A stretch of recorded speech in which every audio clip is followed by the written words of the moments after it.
Hello, everyone. Can you believe January is over already? I don't know about you, but for me, it just absolutely flew by.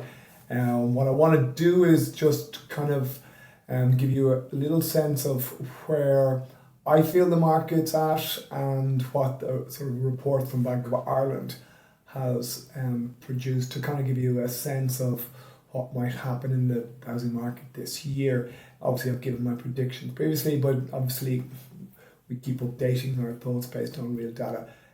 Just in relation to the number of inquiries that have come in at the start of the year, it's always one of our busiest times with new inquiries. People obviously wake up in January and think, like, this is the year they're going to buy a home, so they reach out in great numbers. But all I will say is the number of people who've come to us in the first month has gone up by about 20% when I compare it to this time last year. So that's a significant increase. Maybe we're doing better marketing or advertising, or the word is getting out there. But it just feels like there's still an insatiable demand for people to get their homes.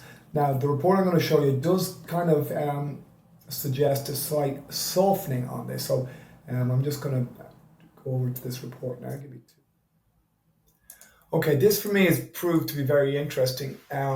Basically, it's suggesting a slight softening in the increase in prices. Basically, in the final quarter of last year, the prices were flat. It suggests basically having gone up 5.4% on the year.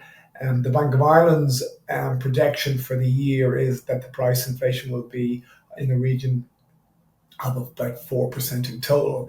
If you look at, there is a difference there. Outside Dublin went up year on year by 7.9%, and then in Dublin went up by 5%.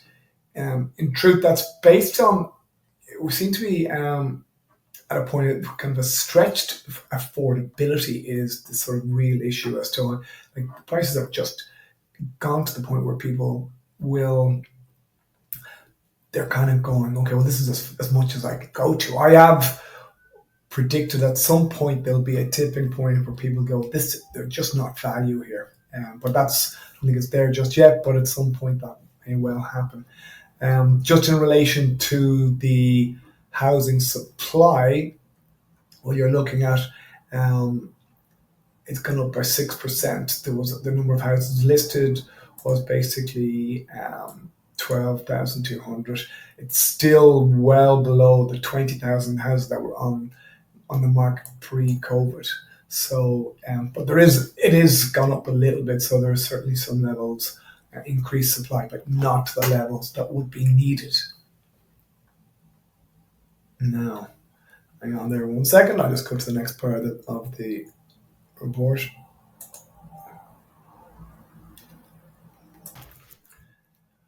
Now, this is for me is the key point that I was talking about there with regard to a tipping point. First, the ECB basically have kept their rates at the same level. They're also, the message they're giving is that the easing of rates is pretty much over.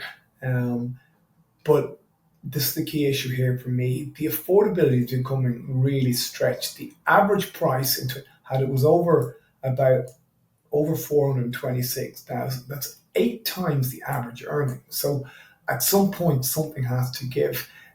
Obviously, there's exceptions and stuff like that, but it's still far too high, that figure. So the central bank will only allow 4 times salary. In some cases, obviously, with the exceptions to maybe 4.5 times. But this figure here, the 53,000 and the 426,000, just seems well out of sync. So, just some signs that prices won't be going as crazy as they had been. But my overall view is still it's a seller's market, and it's still going to be difficult to find a home. But it mightn't, the same levels of bidding war may not be happening. So that, I suppose, would be good news for all. Anyway, that's all for this month. Hopefully, February goes by as quickly, and we'll hit back into March when the days start getting brighter. But Obviously, if you have any questions or you want to get an understanding as to where you currently are and you want an updated roadmap, just reach out and we'll take it from there. Bye for now.